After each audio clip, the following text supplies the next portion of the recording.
वो elected representative हैं, कठपुतली और रिजेक्टेड लोग हमारे ऊपर मुसल्लत हुए हैं। हम सिर्फ अदलिया की आज़ादी चाहते हैं। जब अदलिया आज़ाद होगी तो लोगों को उनके हुकूक भी मिलेंगे और हमारे भी हक हमें मिलेंगे। शुक्रिया। बिस्मिल्लाहिर्रहमानिर्रहीम। जी, आज की समाअत के हवाले से ये मैं गुजारिश करना चाहूँगा कि आज तकरीबन सवा घंटा जो सोशल मीडिया के ऊपर हमारे पाकिस्तान की आवाम ने हर जगह के ऊपर और हमारे वकला ने लॉन्ग मार्च के ज़रिए और कन्वेंशन के ज़रिए जो आवाज़ उठाई है, उस आवाज़ का असर सुप्रीम कोर्ट में पहुंचा है। और आज सवा घंटा चीफ जस्टिस ऑफ पाकिस्तान और अटॉर्नी जनरल साहब सिर्फ जस्टिफिकेशन देते रहे हैं कि वो जो कमीशन बनाया गया था वो क्यों बनाया गया था और क्यों वज़ीर आज़म से मुलाकात की गई थी। नंबर 2, चीफ जस्टिस साहब ने कहा है दौरान समाअत के रमज़ान के अंदर हम इस बात का हमने नोटिस लिया है, तो ये बहुत अर्जेंट मामला था, तो लिहाजा हमने नहीं देखा और हमने बेहतरीन तरीके से रमज़ान में ये नोटिस लिया है।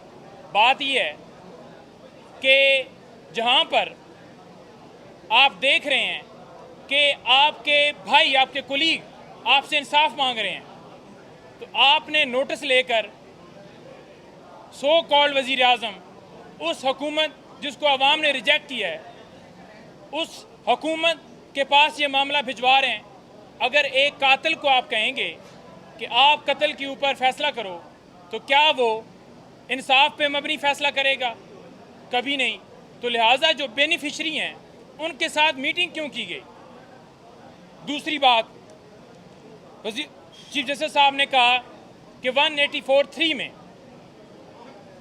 किस तरह से हम इस मामले को ले सकते हैं, जब दरख्वास्त जो है, जो खत है, वो सुप्रीम जुडिशल काउंसिल को भिजवाया गया है। तो बात यह है कि जब मैंने पहले गुजारिश की कि उस वक्त जज ज़ेबा चौधरी के हवाले से इमरान खान साहब ने एक दो अल्फाज कहे थे, तो फ़ौरन अतर मनल्ला साहब ने उस वक्त सो मोटो ले लिया था और तौहीन अदालत की कार्रवाई की थी। तो आज ये फिर क्यों कहा जा रहा है कि हम इसके अंदर नोटिस नहीं ले सकते? जब F9 पार्क के अंदर दरख्त काटने के ऊपर सो मोटो ले लिया जाता है, तो आपके पास 6 जजेस आए हैं। आज की बड़ी एक अहम बात यह है कि चीफ जस्टिस साहब ने दौरान समाअत ये बात एडमिट कर ली है कि वो 6 जजेस मेरे पास सुप्रीम कोर्ट में आए थे और मेरी उनसे मुलाकात हुई थी और उन्होंने मेरे सामने ये मामलात रखे थे। तो हम ये कह रहे हैं कि जब ये आपके सामने मामलात रखे गए थे कि इस तरह से मुदाखलत की जा रही है, डराया जा रहा है, धमकाया जा रहा है, अगवा किया जा रहा है, तो फिर आपने उस वक्त सो मोटो क्यों नहीं लिया? क्यों नहीं इस मामले के ऊपर एक्शन लेकर कार्रवाई की, जब आपके पास इख्तियार है? और आप खुद ही दौरान समाअत ये कह भी रहे हैं कि सो मोटो लिया जाता रहा है और कमीशन भी बनते रहे हैं। इसके साथ साथ आपको बताऊं कि चीफ जस्टिस साहब ने कहा है कि कोई बात भी अगर गलत करेगा तो हम उसके खिलाफ कार्रवाई करेंगे। तो क्या आपको इन सारे मामलात में नज़र नहीं आ रहा कि कहाँ कहाँ से मुदाखलत की गई, फंडामेंटल राइट्स की जो वायलेशन की गई, जो लोगों को अगवा किया गया, जो तायद कुनिंदे, तजवीज़ कुनिंदे उठाए गए, जो लोगों के घरों में दाखिल होके चादर चार दीवारी का तकद्दस पामाल करते हुए ख़वातीन के साथ बदसलूकी की गई, जो पुलिस ने कंडक्ट किया, जो पेपर्स छीने गए, सारी चीज़ें आपके सामने हैं। तो फिर आप ऐसे कैसे कह सकते हैं कि जनाब ये मामला तो हुआ ही कुछ नहीं है? आपको उसके ऊपर क्यों नहीं सो मोटो आपने लिया? और इसके साथ साथ आपको ये बताऊं कि चीफ साहब कह रहे हैं कि हमें कोई शिकायत जो है वो लोअर जुडिशरी से आई नहीं है, किसी हाई कोर्ट से, किसी सिविल कोर्ट से, किसी जगह से नहीं आई।